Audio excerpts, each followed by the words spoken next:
नमस्कार। आइए सुनते हैं अज्ञे जी की लिखी कहानी बदला। यह विभाजन के समय बंटवारे के दर्द को बयां करती एक मार्मिक कहानी है।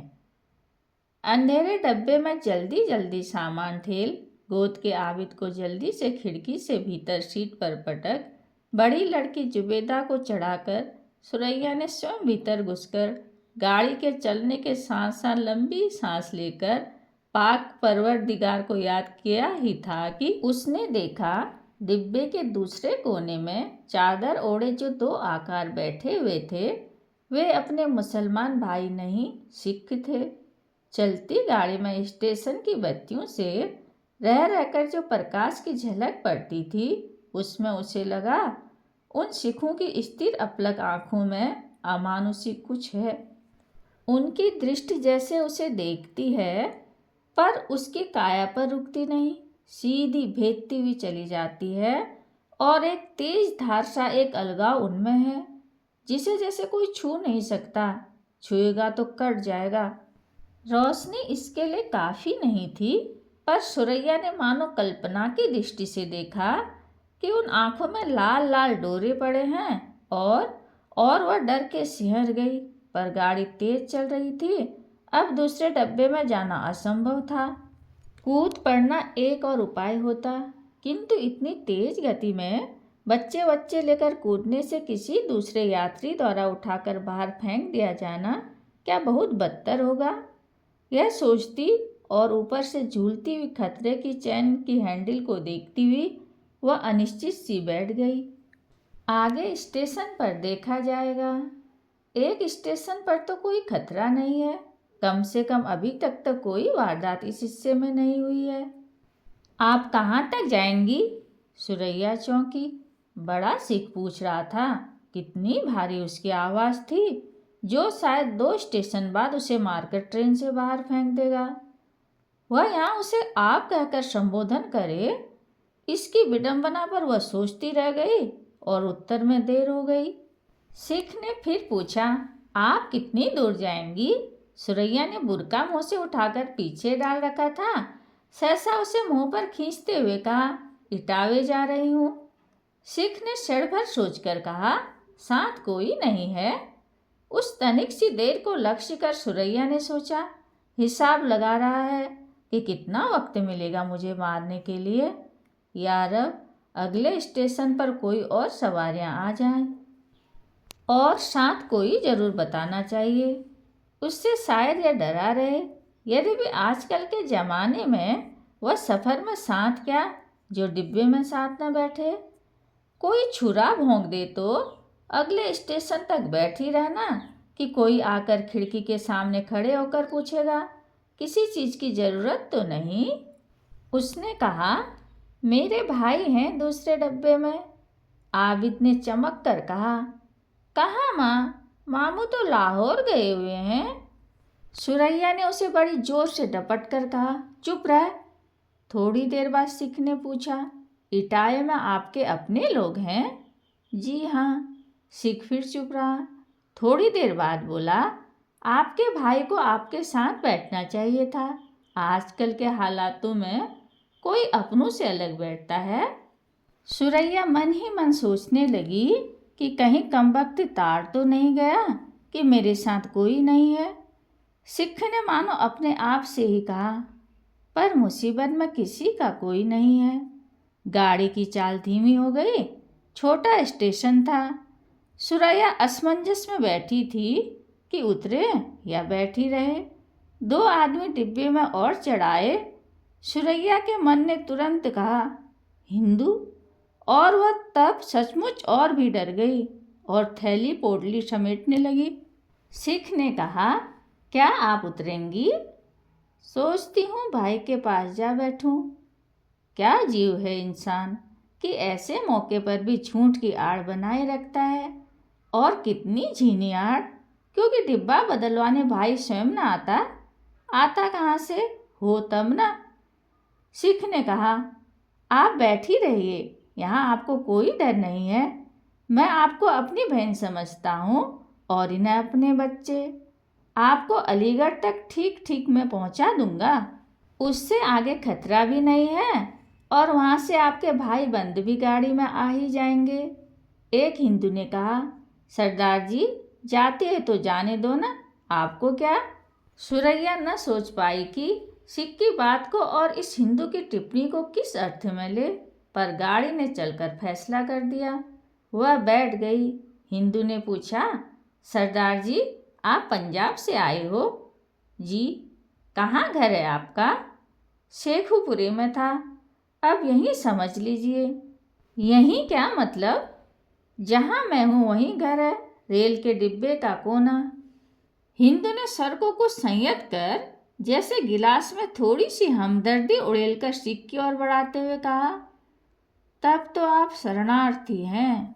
सिख ने मानो गिलास को जी मैं नहीं पीता कहकर ठेलते हुए एक सूखी हंसी हंसकर कहा, जिसकी अनगूंज हिंदू महाशय के कान नहीं पकड़ सके। जी।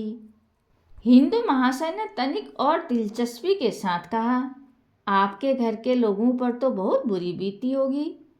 सिख की आंखों में एक पल के अंश भर के लिए अंगार चमक गया, पर यह इस दाने को भी चुगने न बढ़ा, चुप रहा।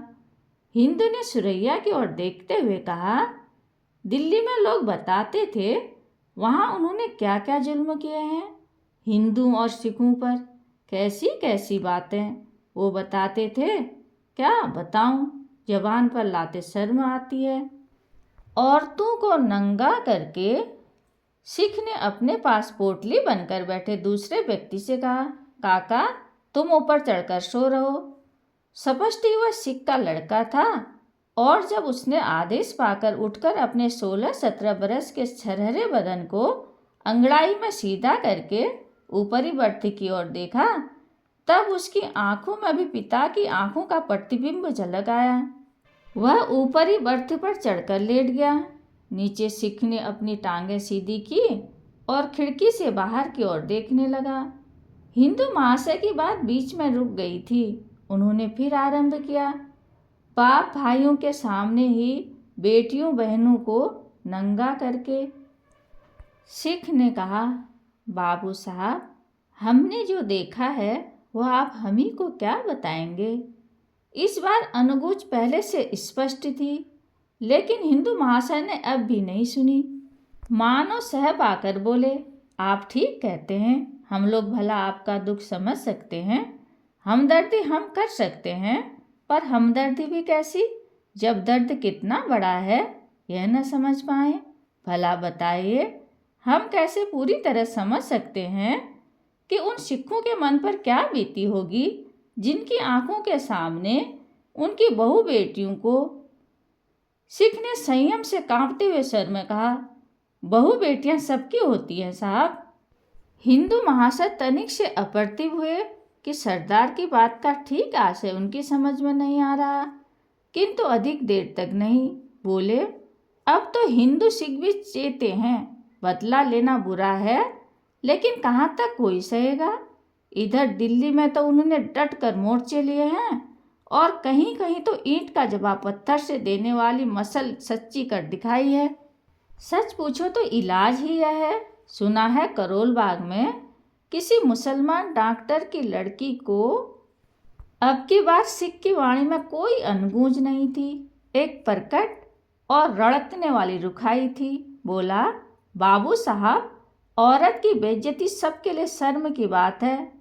और बहन, यहाँ सिख सुरैया की ओर मुखातिब हुआ, आपसे माफ़ी मांगता हूँ कि आपको यह सब सुनना पड़ रहा है। हिंदू महाशय ने अचकचाकर कहा, क्या मैंने इनसे कुछ थोड़े ही कहा है। फिर अपने मन में कुछ संभलते हुए और ढिठाई से कहा, यह आपके साथ हैं। सिख ने और भी रुखाई से कहा, जी अलीगढ़ तक मैं पहुंचा रहा हूँ। सुरैया के मन में किसी ने कहा, यह बेचारा शरीफ आदमी अलीगढ़ जा रहा है। अलीगढ़? उसने साहस करके पूछा, आप अलीगढ़ उतरेंगे? जी हाँ। वहाँ कोई है आपके? मेरा कहाँ कौन है, लड़का तो मेरे साथ है। वहाँ कैसे जा रहे हैं, रहेंगे? नहीं, कल लौट आऊँगा। तो तफरीहन जा रहे हैं? तफरीहन? सिख ने खोए हुए सर में कहा। तफरीहन, फिर संभल कर। नहीं, हम कहीं नहीं जा रहे हैं, अभी सोच रहे हैं कि कहाँ जाएं, और जब टिकाऊ कुछ न रहे तब चलती गाड़ी में ही कुछ सोचा जा सकता है। सुरैया के मन में फिर किसी ने कोच कर कहा, अलीगढ़ अलीगढ़, बेचारा शरीफ है, मुझे क्या अच्छी क्या बुरी। फिर भी आपको डर नहीं लगता कोई छुरा ही मार दे रात में? सिख ने मुस्कुराकर कहा, उसे कोई न जात समझ सकता है, या आपने कभी सोचा है? कैसी बातें करते हैं आप? और क्या मारेगा भी कौन, मुसलमान या हिंदू? मुसलमान मारेगा तो जहाँ घर के और सब लोग गए वहाँ मैं भी जा मिलूँगा, और अगर हिंदू मारेगा तो सोचूंगा कि यही कसर बाकी थी। देश में जो बीमारी फैली है वह अपने शिखर पर पहुँच गई और अब तंदुरुस्ती का रास्ता शुरू होगा। हिंदू महाशय बोले, मगर भला हिंदू क्यों मारेगा? हिंदू लाख बुरा हो ऐसा काम नहीं करेगा। सरदार को एकाएक गुस्सा चढ़ाया। उसने तिरस्कार पूर्वक कहा, रहने दीजिए बाबू साहब, अभी आप ही कैसे रस ले लेकर दिल्ली की बातें सुना रहे थे। अगर आपके पास छुरा होता और आपको अपने लिए कोई खतरा न होता तो आप क्या अपने साथ बैठी सवारी को बख्श देते इन्हें, या मैं बीच में पड़ता तो मुझे।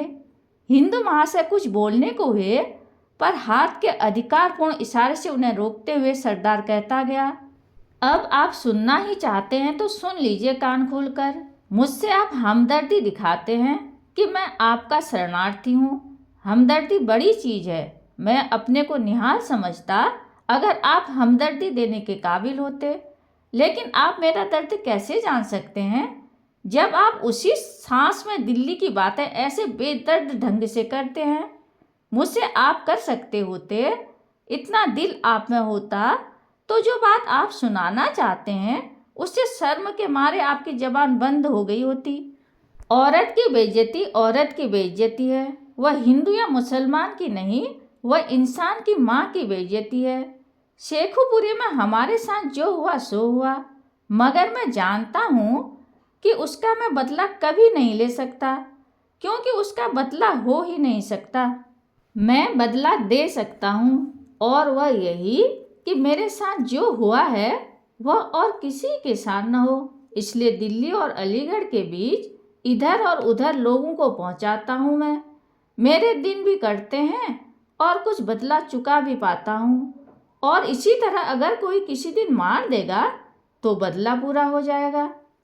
चाहे मुसलमान मारे चाहे हिंदू, मेरा मकसद तो इतना है कि चाहे हिंदू हो चाहे सिख हो चाहे मुसलमान हो, जो मैंने देखा वह किसी को न देखना पड़े, और मरने से पहले मेरे घर के लोगों की जो गति हुई वह परमात्मा न करे किसी की बहू बेटियों को देखनी पड़े।